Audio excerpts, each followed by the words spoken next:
Next on AM 1480 WLEA, The Newsmaker Show. Here's Brian O'Neill. And always glad to have with us Shawn Hogan, who's going to be wearing his Industrial Development Agency hat today, as well as his Steuben County Democratic Chair hat. Shawn, thanks for coming in. My pleasure, and Merry Christmas and Happy New Year to all your listeners, and to you, Brian. It's a wonderful time of the year as we await the Christmas, the magic of Christmas, and I just wish much peace to everyone out there. Well, Jonathan started out this morning with talking about the old 1980s Maple Cityopoly game. I saw that on the Facebook page. You know you're from Hornell when. Do you remember that, and who came up with it? Yeah, I believe one of the service organizations in town. I don't know if it was Rotary or Kiwanis that kind of, promoted that game, and we're selling him as a fundraiser. In fact, there's one on display, I think, in the historical display case in the lobby of City Hall. There was a game that was, I think they donated one to City Hall, and the city historian has put it on display there in the case in the City Hall lobby. That's neat. I wanted to ask you another question about things that get posted on that Facebook page. You know, you're from Hornell one. It doesn't say the year. It says Sunday, May 28th, 2:30 Hornell. Famous, lucky hell drivers, it says. 2 hours of automobile fury. 1961 Fords in action. Win round-trip tickets to Paris will be drawn at each show. Do you remember about when that came out? Well, that might have been at the old Hornell Speedway, which is right up the hill. What does it say? Where it took place? No, it doesn't. Yeah, but there used to be a dirt racetrack up here on Ashball Hill. You go up over the rise and down as you go towards Hartsville. There was a dirt racetrack. In fact, you can still see some of the stands that were dug out there. And that was quite popular and active for a long time in the late 50s and early 60s. Talking with Shawn Hogan from the Hornell IDA and Steuben County Democrat Chair. By the way, since I think we could have talked about it last time, but we didn't get around to it. But a lot of people on Facebook are making, and rightly so, a big deal, and rightly so, about Dr. Ismail Mayer and the story that they did, I believe, at WHEC Rochester. Right. What they did was they listed all the missionary trips that he's ever done with Muslim Missionary Group of Manna, and it was quite a lot. Yes. Yeah, Izzy Mayer is really a tremendous individual, tremendous physician, and someone that actually, walks the walk and talks the talk. He has been throughout the world at different natural disasters and war zones, treating people from all walks of life in areas where they suffer greatly. So certainly, Izzy, I'm proud to know him and call him a friend, and he's done a great job, and he is committed to the well-being of the human race, and he really, like I said, walks the walk and puts the time and effort into it to really live his values. Yeah, tremendous doctor, tremendous human being there, Dr. Ismail Mayer. Well, on the IDA front, the Industrial Development Agency, anything going on there that you want to break? Well, no. There's a lot going on. Nothing that's ready to announce or break. There's a lot of work going on behind the scenes. We're trying to get some of the projects that are in the pipeline to move forward. One of those being the Rockland Silk Mill / Marion Rohr building, to get that started and get those apartments completed. At the last meeting, we reauthorized IDA benefits to Iron Shore Development, which is Hugh and Fraser, so he can begin to the work on the other high-rise or multi-story building on Prindle Avenue. He has his financing in place and is ready to move forward. And so, yeah, those are some of the things. We're also working with some potential developers on other issues that are premature and not ready to talk about at this point. But there's a lot of activity, and I can tell you that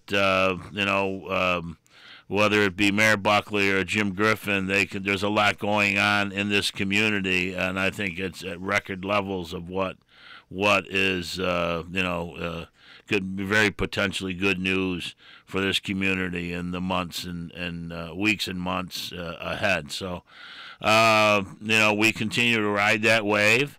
Certainly, the Downtown Revitalization Initiative, we have a meeting today from 1 to 3. There's a lot of background work going on that, trying to solidify some projects that were in our application. Also, there's an open call for those people or business people in Hornell that may have a project that they want to submit for consideration through the DRI, and there's an open call period now. And you can get on the webpage, the HornellDRI.com, and they will be able to download that application and they can get it submitted. So there is an open call for projects within the boundaries within the community.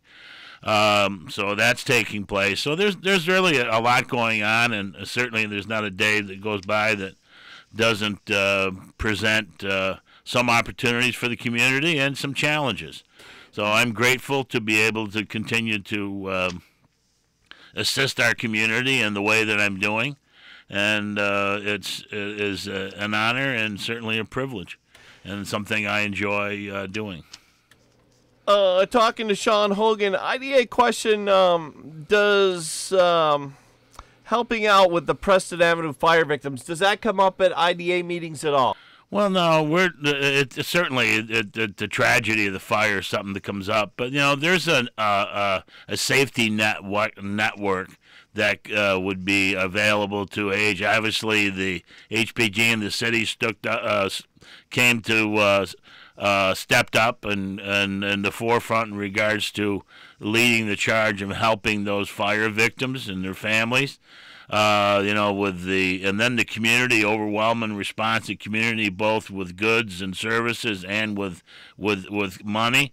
And now it's time for the social service agency that's really deals with us all the time, and the Turning Point Catholic Charities, to determine the need and what kind of financial assistance is going to be doled out to the fire victims through Catholic Charities and Turning Point. I think they have a history of doing it, and they will do it professionally, and it'll be done right. So, and then of course with Red Cross and the other institution and the other service agencies that have helped out in the process, I think the community response, the city response, and the not-for-profits has been stellar. Shawn, moving on to the topic of St. James Hospital, you're still on the board? Yes, I'm vice chair of the board at St. James. And St. James, a couple months ago, and Jones Memorial got a new chief financial officer, James Helms. That is Jim Helms used to work at St. James for a long period of time, and he is the CFO at Jones. Keeping with our regional approach, trying to do a lot of the regional stuff, back office stuff that maximizes efficiencies. It only makes sense that Jim, who was familiar with both institutions, becomes the CFO for both healthcare institutions. So this regional approach is something that's being pushed, and as time goes on, it further evolves. Whether it be a regional surgical team, maybe regional purchasing of pharmaceuticals, anything to reduce costs and promote efficiencies is what's trying to be accomplished. As you know, healthcare is under severe stress because of reduced reimbursements, and people the people to be admitted to hospitals anymore is becoming more and more rare. But we still have to maintain the infrastructure, at least to be able to provide for inpatient care if and when needed, which we're doing with the new 15-bed hospital, which is expandable to 25 beds, and the state-of-the-art equipment, state-of-the-art facilities, which already is paying dividends to our region and our community, with the fact that we're better able to recruit highly qualified physicians, and where we are located at the MOB, the Medical Office Building. And anyone that's had the occasion to be there and go there, use the facilities, I think become believers in what's trying to be accomplished here locally in regards to healthcare. So we're fortunate, and again, we're going from 2014 and right now 2019. We have made almost miraculous strides in moving the hospital forward. From 2014, it looked like the hospital was going to close, and then it turned around when we were in 2015 announced that the state has given it a grant to build a new hospital, and since that time, things have been on an uphill trajectory ever since. There's a lot of people that deserve a lot of thanks for this, and certainly you can't thank the state health department and the governor enough for the interest and the commitment they've shown to health care for our region. We're talking with Shawn Hogan. Going to take a quick break. We'll talk politics when we get back. Stay with us. Selecting a nursing home for a loved one isn't easy until you've discovered Hornell Gardens Nursing and Rehabilitation. Hornell Gardens delivers the highest level of care, compassion, and commitment with amenities and activities that will enrich body, mind, and spirit. It's a place that's close to home. Stop in for a tour of Hornell Gardens, located at 434 Monroe Avenue in Hornell, or to learn more, call 585-222-CARE or visit hurlbutcare.com. Checking in now with meteorologist Rob Carolyn. Hey, Rob, how's the weather looking today? Not too bad, Brian. I think we're actually going to try to squeeze in a little bit of sunshine today from time to time. We do have some cloudiness drifting off the east side of Lake Erie this morning. That's making its way across parts of the state. But I think there will be some periods of time where we're not dealing with that cloudiness. And today ends up being a partly sunny day. Temperatures, they're going to be chilly. We're chilly across the whole Northeast. High pressure is centered up near Saranac Lake this morning. Highs are going to be around 35. Sunrise earlier this morning, 7:31. It sets tonight at 4:38. Tonight we're going to be partly cloudy and breezy, 25. Storm system's going to pass east of the region on Saturday. It'll send some clouds our way tomorrow. We're milder, 45 to 50. Rain arrives late tomorrow night, 35. Some periods of rain Saturday, highs 40 to 45. Then gusty winds on Sunday with the chance of a couple of snow showers. It'll also be cooler by Sunday, Brian. Thank you, Rob. Back with Shawn Hogan this morning. Wanted to start out saying that the end of... and you went to, I don't know if you went there at the same time to Bonaventure as Kathy Young, but the end of Senator Kathy Young's career is really the end of the Senate GOP, because she was removed from her duties of getting the Senate Republicans reelected. Then they lost. She left. Now the Senate Republicans are jumping ship all over the place. Most recently, Senator Robach from Rochester, the Republican senator, left. I think you're seeing the same thing at the national level within the Republican House. No one likes to be in the minority. Right. You lose a lot of power, a lot of prestige, and you really are kind of on the back bench, so to speak, as far as setting policy or kind of direct policy. And in New York State, it's 40 to 23. I mean, it's a 17-seat difference. Now, with all the New York State senators that have announced retirement or seeking other political office, it has the potential of getting to become a supermajority. Is that good for the state of New York? I'm kind of reluctant to weigh in on the fact that it's good. I think it's good to have checks and balances, and I think that there are reasons and there are differing opinions on how you approach different things. So I don't believe that any one side should be shut out of the discussions. That's one of the wrong things, the bad things about the politics and how it's set up.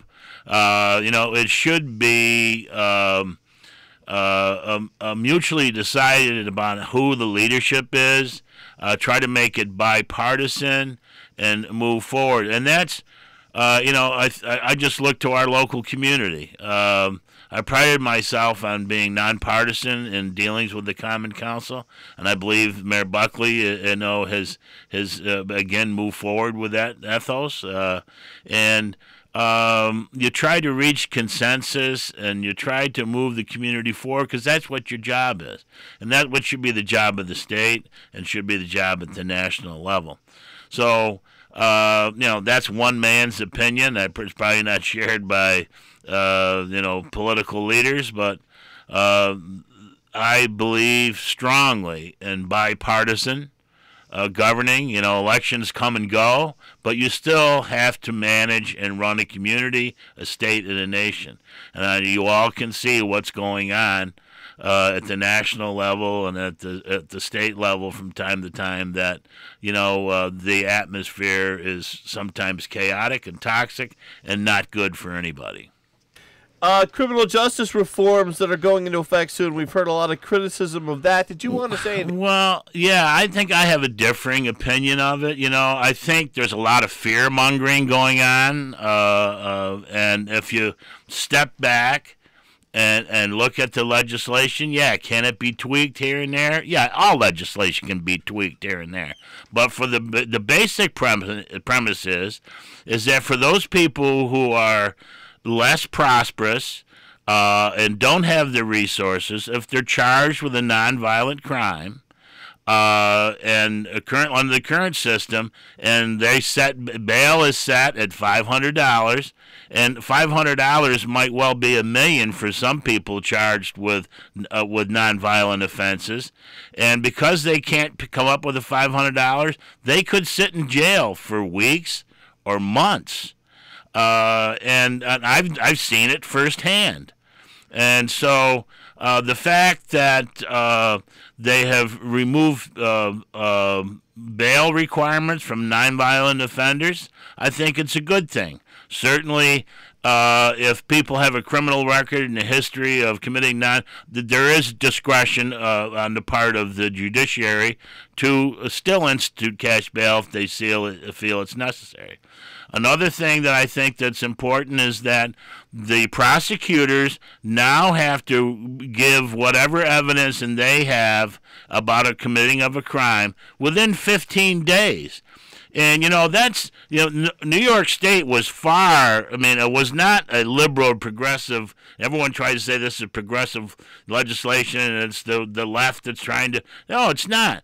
Every other state in the nation, or a good share of them, have these same policies towards, or laws towards criminal justice reform and no bail for nonviolent. It's true in New Jersey. It's true in many other states across the country. And the fact that a prosecutor has to be timely in presenting evidence to the defense. How can anyone argue that? There's a lot of people that are sitting in jail for the mere reason because they can't afford bail, or their cases aren't prosecuted in a timely manner. So I think we should have less of this fear-mongering. And, now they're saying, all these people are going to be released from jail. There's 3,900 statewide. Well, that may be the case. But, because they're sitting in jail pending court proceedings, and because they can't afford bail. And why should the poor people suffer disproportionately in regards to the criminal justice system? That's what it's all about. And I think most people in our region who many lack resources or issues, if they're ever a family member of them or ever accused or of a crime, a nonviolent crime, and it's the choice of paying $1,000 bail to get the person out of jail, or to feed your family and pay your rent and to pay your car payment, certainly that person's going to sit in jail. But the consequences of that person sitting in jail, loss of employment, loss of stature in the community, and maybe sometimes loss of a dwelling.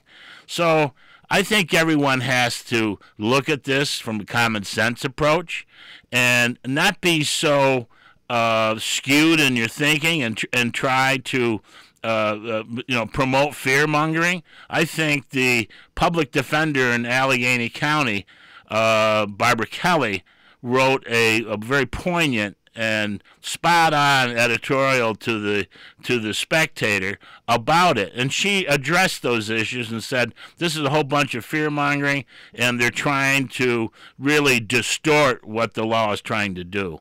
So this law basically benefits rural New York and a lot of the people who live in rural New York. Now, can it be tweaked?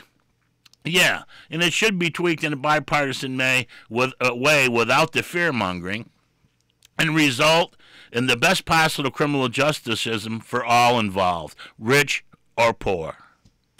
I wanted to get to impeachment. Can we save that for next time? Absolutely. Thank you so much for coming in, and have a great Christmas, Shawn. You too. Merry Christmas to all. The New York State Attorney General's office